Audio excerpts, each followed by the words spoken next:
안녕하세요. 네. 처음 뵙겠습니다. 우리 인천 분이라며? 예예예. 반갑습니다. 떡집 사장님이 네. 선생님 뵈면 인천 역사를 다 알 수 있다고. 아이고 뭐 굉장히 미남이신데. 만만치 않으신데요? 나는 신포동에서 내가 제일 멋있는 줄 알았더니 안 되겠는데.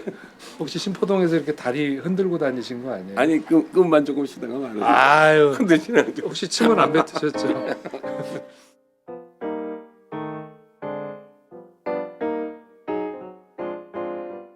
그게 왜 그런 거니? 조기도 그래요. 조기는 뭐 진작에 씨가 말랐는데 60년대 민호도 거의 그런데 얘네들이 그 치산 아파트 여기를 통과해서 연평도에 가서 조기는 산란해.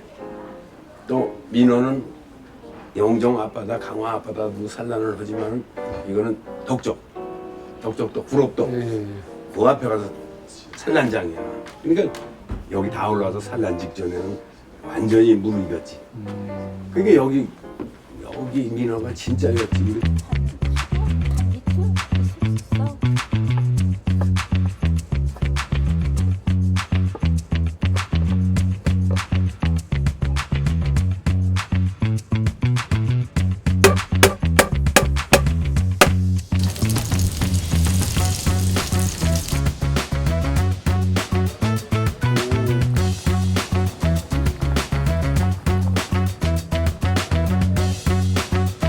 민호가 우리 배 소 잡으면 소에서 버리는 건 발바닥 네. 이것만 버려.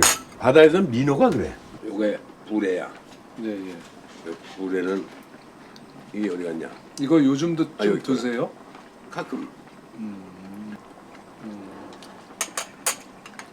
회도 그런데 탕도 다른 것 같아요. 우리 특히 조금 서울보다 심심한데 응. 담백한 맛이 있는 것 같아요.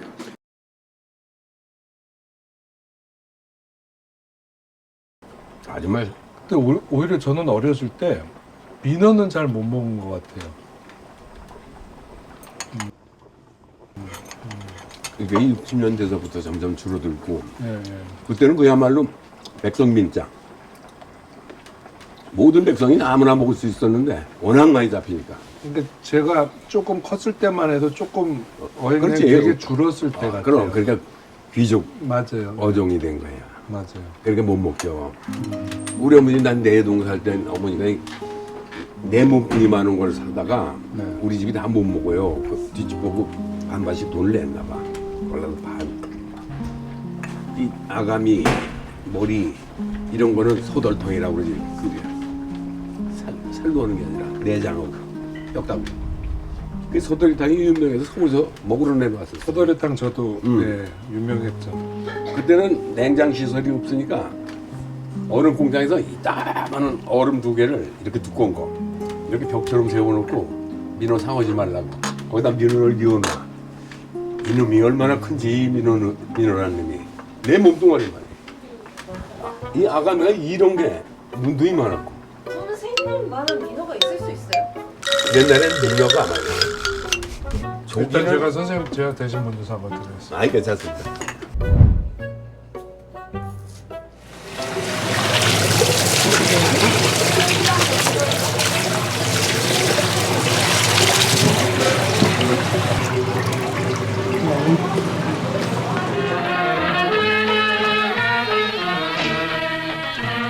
조개잡이철을 맞아 이곳 서해 연평도 앞바다에서는 그동안 무려 1,500척의 어선이 출하해서 약 1만 톤의 조기를 잡았는데 인천 부두에는 붕어의 노래가 드뭅습니다.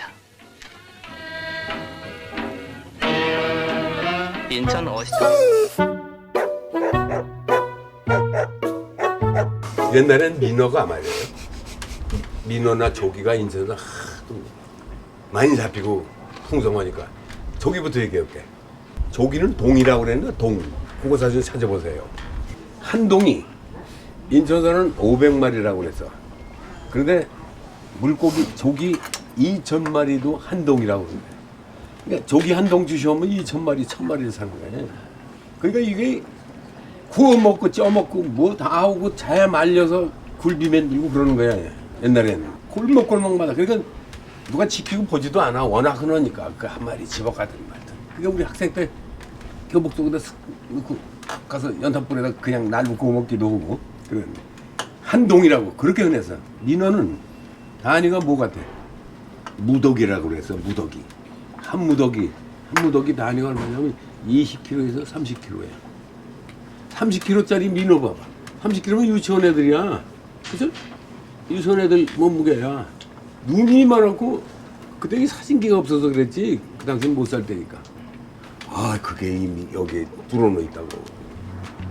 장관이 지나가다고. 그래가지고 이게 민어는 이거 삼복 복대 맛이 제일 좋아요. 그래서 이게 여름철 보양식. 옳지 보양식.